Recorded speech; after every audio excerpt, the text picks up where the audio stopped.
सर्वेभ्यो नमो नमः। देववाणी संस्कृत शिक्षका ग्रुप में एक बार पुनः आप सभी का हार्दिक स्वागत है। पिछली कक्षा में हमने राम शब्द के पंचमी विभक्ति के एक वचन के रूप रामात और रामात जो दो रूप बनते हैं उनके बारे में अध्ययन किया था। इसके बाद में पंचमी विभक्ति के द्विवचन में रामाभ्याम बनता है जो तृतीया चतुर्थी पंचमी में समान बनता है। इसके बाद में बहुवचन में बनता है रामेभ्य जो चतुर्थी का बहुवचन है रामेभ्य, उसी प्रकार रामेभ्य बनता है। इसके बाद में नया रूप बनता है षष्ठी विभक्ति के एक वचन में रामस्य। तो रामस्य के बारे में आज हम अध्ययन करेंगे। तो चलो शुरू करते हैं आज की कक्षा। यहाँ पे राम शब्द के जब षष्ठी विभक्ति का एक वचन रूप बनाते हैं तो वह बनता है रामस्य। तो अपने पास शब्द कौन सा चल रहा है? राम शब्द। तो राम शब्दात क्या हो जाएगा? यहाँ पे वही अर्थवत धातु है प्रत्यय प्रातिपदिक सूत्र से क्या हो जाएगी? यहाँ पे प्रातिपदिक संज्ञा। और रामस्य कहाँ बन रहा है? तो षष्ठी विभक्ति में बन रहा है। तो षष्ठी अब कौन से वचन में बन रहा है? एक वचन में। तो षष्ठी एक वचने, एक वचने। कौन सी विभक्ति आती है षष्ठी के एक वचन में? ngस विभक्ति। कौन सी विभक्ति आती है? ngस विभक्ति। ngस विभक्तौ कृते।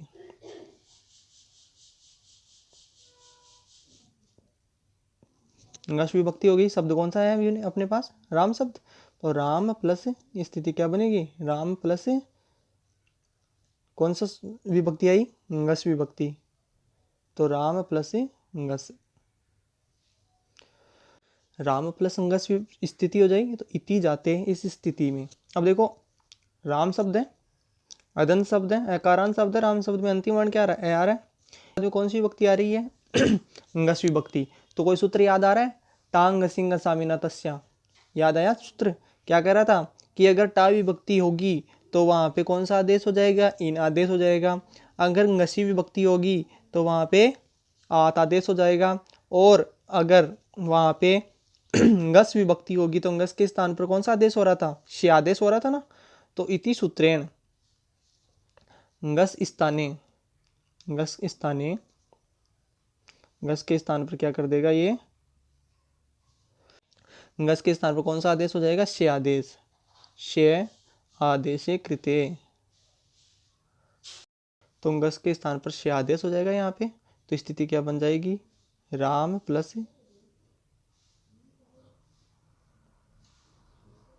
ngस के स्थान पर क्या हो गया? श। तो ये स्थिति बन जाएगी राम प्लस श। अब यहाँ पे मैं आपको अगर ये प्लस का निशान हटाऊं तो क्या स्थिति बन जाएगी?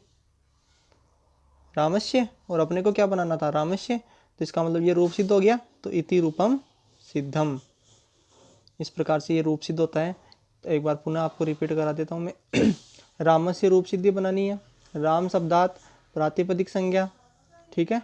षष्ठी के एक वचन में बन रहा है रामस्य। तो षष्ठी के एक वचन विभक्ति कौन सी आएगी? स्वजस मोड से ngस विभक्ति। राम प्लस ngस। सूत्र आएगा टांग सामिना तस्या। ये सूत्र ngस के स्थान पर कौन सा आदेश कर देगा? श आदेश। ngस के स्थान पर श आदेश कर दिया। तो प्लस का निशान अगर हटाएंगे यहाँ से ngस के स्थान पर श कर देंगे तो ये तो राम, ये तो राम, और आगे क्या है? श। तो रामस्य तो बनाना था अपने को। तो रामस्य इति रूपम सिद्धम। इस प्रकार से रामस्य रूप सिद्ध होता है। इसके बाद में नया सूत्र आता है औसिच। उसके बारे में अध्ययन करेंगे हम। सूत्र है औसिच। कौन सा सूत्र है? औसिच। सूत्र का अर्थ है कि अदंत अंग के बाद में, कि प्लस के पहले यानी कौन सा वर्ण होना चाहिए? अकारांत वर्ण होना चाहिए। उसके बाद में अकारांत वर्ण के बाद में अगर ओस विभक्ति आती हो, कौन सी विभक्ति आती हो? ए के बाद में अगर ओस विभक्ति आती है तो ओस विभक्ति अपने को पता है कहाँ कहाँ आती है? षष्ठी के द्विवचन में और सप्तमी के द्विवचन में। तो इस अदंत अंग के स्थान पर क्या हो जाएगा? एकार हो जाता है। जो सूत्र आया था ना एक बहुवचने झल्लेत, वो क्या कहता था कि जो बहुवचन की विभक्ति है वो आदि, उसका आदि वर्ण क्या होना चाहिए? झलवर्ण होना चाहिए। लेकिन यहाँ पे कौन सी विभक्ति होनी चाहिए? ओस विभक्ति होनी चाहिए। तो उस ए का क्या कर देता है? एकार कर देता है। यही सूत्र का अर्थ है। तो यहाँ पे जब हम षष्ठी का द्विवचन राम शब्द बोलते हैं तो वहाँ पे क्या बनता है? रामयोः बनता है। रामस्य रामयोः। तो जब हम रामयोः रूप बनाते हैं तो शब्द कौन सा अपने पास? राम शब्दात। तो राम शब्दात प्रातिपदिक संज्ञा। और रामस्य, ये जो रामयोः है वो कहाँ बन रहा है? षष्ठी। तो षष्ठी, अब बहु द्विवचने बन रहा है ना, तो षष्ठी द्विवचने। तो षष्ठी के द्विवचन में कौन सी विभक्ति आ रही है? षष्ठी द्विवचने विभक्ति कौन सी आएगी? ओस विभक्ति। तो ओस विभक्तौ कृते। ओस विभक्ति जब हमने कर दी तो क्या स्थिति बन जाएगी? राम प्लस ओस, और राम प्लस ओस, ये स्थिति बन जाएगी। इति जाते हैं। इस स्थिति में ओस विभक्ति है और जो राम शब्द है वो अकारांत शब्द है, अकारांत शब्द है, तो सूत्र आएगा ओसिच है। कौन सा सूत्र आएगा? ओसिच है।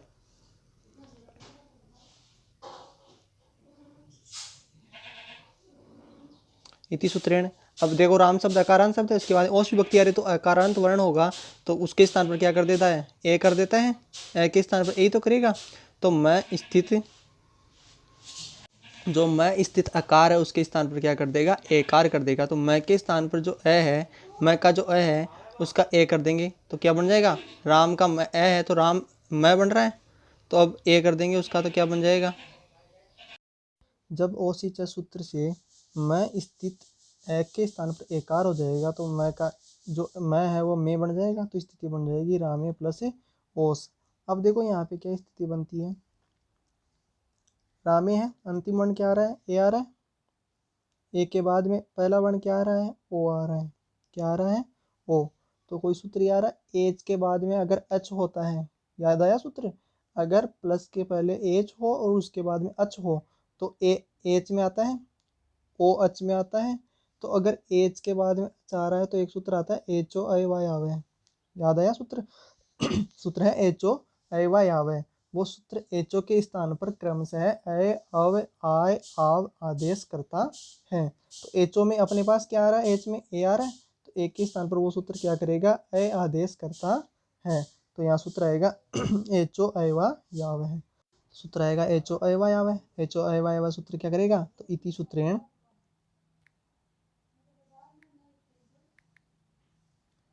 क्या करेगा?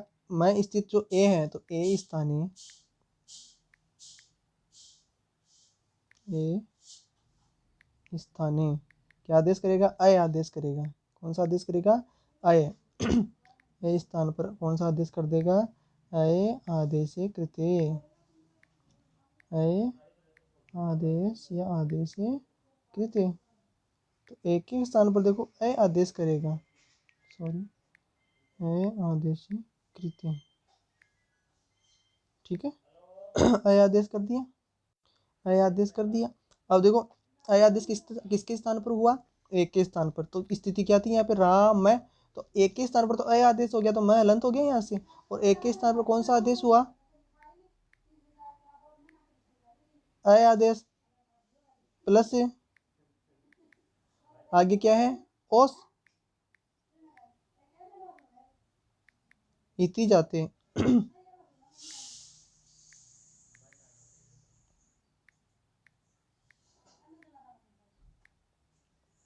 अब देखो मैं है, ये जो मैं है यहाँ पे स्थिति है, इस इति जाते मतलब इस स्थिति में मैं हलंत है, मैं के बाद में अच आ रहा है, हलंत के बाद में अगर अच आता है तो वो अच क्या उसकी मात्रा बन जाता है, तो इस पूर्ण हो जाएगा, क्योंकि ए की कोई मात्रा नहीं होती, पूर्ण हो जाता है।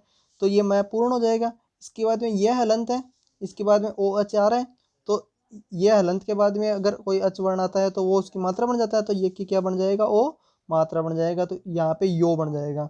तो इतनी जाते यहाँ में लिख सकता हूँ वर्ण सम्मेलन। क्या लिखेंगे यहाँ पे? वर्ण सम्मेलन। अब देखो वर्ण सम्मेलन का मतलब क्या हो? वर्ण, वर्ण का मतलब वर्ण, और सम्मेलन यानी उनको मिलाना, और एन, एन वो तृतीय विभक्ति, तो मिलाने से वर्ण सम्मेलन यानी वर्णों को मिलाने से। अब देखो क्या स्थिति रहेगी? रा मैं पूर्ण हो जाएगा क्योंकि ए मिल जाएगा, आगे यम में ओ मिल जाएगा तो यो बन जाएगा, राम यो से। ये स्थिति रहेगी यहाँ पे, राम यो से। अब देखो ये जो यो है, सॉरी एक मिनट, ये जो यो है राम है यो, अंतिम वर्ण क्या आ रहा है? से। तो यहाँ पे अंतिम अगर विभक्ति या का सकार है प्रातिपदिक का, तो वहाँ पे क्या होता है? जो सो रू से पहले तो सकारुत्व हो जाएगा, और खरवसानी और विसर्जनीय से अंतिम रह का क्या हो जाएगा, विसर्ग हो जाएगा। तो यहाँ पे दोनों सूत्र लगेगा, पहले लगेगा सस्सुसोरु, उसके बाद में लगेगा खरवसानी और विसर्जनीय। तो इस स का कुल मिला के क्या होगा, पहले र होगा और र का क्या हो जाएगा, विसर्ग हो जाएगा। तो जिसको हम क्या लिख सकते हैं एक साथ, सस्य ऋत्वे विसर्गे बताया था ना आपको। तो इति जाते, इस स्थिति में अब मैं डायरेक्ट लिख देता हूँ सस्य ऋत्वे विसर्गे कृते, ठीक है। सस्य यानी स का, सस्य ऋत्वे, अब इस स का विसर्ग हुआ है तो बाकी का तो वैसे का वैसे लिख देंगे। तो रा मैं यो और स का क्या हो गया, विसर्ग हो गया, तो इसके साथ में लिख देंगे विसर्ग। अब क्या स्थिति आ जाएगी अपने पास, रा मैं यो, ये स्थिति है अभी अपने पास।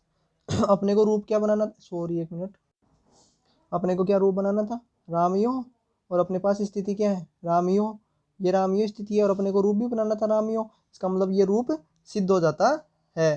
तो इति रूपम सिद्धम, इसको क्या लिख देंगे फिर हम, इति रूपम सिद्धम, इति, इस प्रकार से अपना ये जो रामयो है षष्ठी के द्विवचन का ये रूप सिद्ध हो जाता है। एक बार पुनः आपको रिपीट करा देता हूँ मैं। राम शब्द, रामयो रूप बनाना है तो शब्द कौन सा है, राम शब्द, प्रातिपदिक संज्ञा कर देंगे और षष्ठी के द्विवचन में कौन सी विभक्ति आएगी, ओस विभक्ति। दोनों सूत्र भी याद है आपको प्रातिपदिक का और विभक्ति करने का, ठीक है। इसका सॉरी अर्थवत धातुरा प्रत्यय प्रातिपदिकम और इसका स्वजस मोट वाला जो संपूर्ण सूत्र है। तो रामयो जब षष्ठी के द्विवचन में बन रहा है तो षष्ठी के द्विवचन की विभक्ति आ जाएगी ओस विभक्ति, राम शब्द पहले से, ओस विभक्ति आएगी राम प्लस ओस। सूत्र आता है ओसी च, कहता है कि ए के बाद में अगर ओस विभक्ति आती है तो अंतिम वर्ण क्या आ रहा है, एदंत वर्ण आ रहा है, तो ओस विभक्ति होती है तो उस ए को क्या कर देता है, ए कर देते हैं, ए को ए कर देंगे तो स्थिति बन जाएगी रामे प्लस ओस। सूत्र आएगा एचओ ए वाई आवे। सूत्र कहता है कि एचओ के बाद में, तो अपने पास देखो अंतिम वर्ण क्या आ रहा है, ए आ रहा है, ए एच में आता है और अच आता है, बाद में क्या आता है वो अच से, तो अपने पास बाद में क्या आ रहा है, ओ आ रहा है, ओ अच में आता है। तो उस एचओ के बाद में क्रमशः आदेश करता है तो अपने पास ए के बाद में अय आदेश होता है, सीधी सी बात है यहाँ। तो ये है, तो एक के स्थान पर अय आदेश कर देंगे, स्थिति बन जाएगी मैं हलंत हो जाएगा क्योंकि एक के स्थान पर कौन सा आदेश हो गया, अय और आगे ओस। इनको मिलाएंगे तो रा पूर्ण है, मैं हलंत है लेकिन आगे ए आ रहा है स्वर, तो ए पूरा हो जाएगा तो रहा मैं। इसके बाद में यह के बाद में यह हलंत है और उसके बाद में वही ओ स्वर आ रहा है तो ये इसकी मात्रा बन जाएगा राम यो, आगे स हलंत है तो स का हलंत लिख देंगे। फिर बाद में स्थिति ये बन जाएगी राम योस। सूत्र आता है सस जुसोरु, वो कहता है कि अंतिम सकार होता है उसको क्या कर देता है, रुत्व कर देता है, उसका अनुमल लोप करते हैं तो बचता है र, ठीक है। अगर अंतिम रकार आ रहा है, अंतिम रकार सॉरी रे बोलते हैं जिसको रकार नहीं, तो वो र आ रहा हो या तो अंतिम हो या उसके बाद में क्या आ रहा हो, खर प्रत्यार का वर्ण हो, तो अपने पास ये जो र है वो अंतिम रह जाएगा इस सकार है, तो उसका क्या कर देता है, विसर्ग हो जाता है। तो इसका विसर्ग कर देंगे जिसको डायरेक्ट लिख देंगे सस्य ऋत्वे विसर्गे। तो स्थिति बन जाएगी रामयो, अपने को भी रामयो रूप बनाना था, इति रूपम सिद्धम। इस प्रकार से अपना ये रूप सिद्ध होता है। उम्मीद करता हूँ आज का वीडियो आपको पसंद आया होगा। अपने साथियों के बीच अधिक से अधिक इसको शेयर करें। तो चलो मिलते हैं अगली कक्षा में। जयतु संस्कृतम जयतु भारतम। धन्यवाद।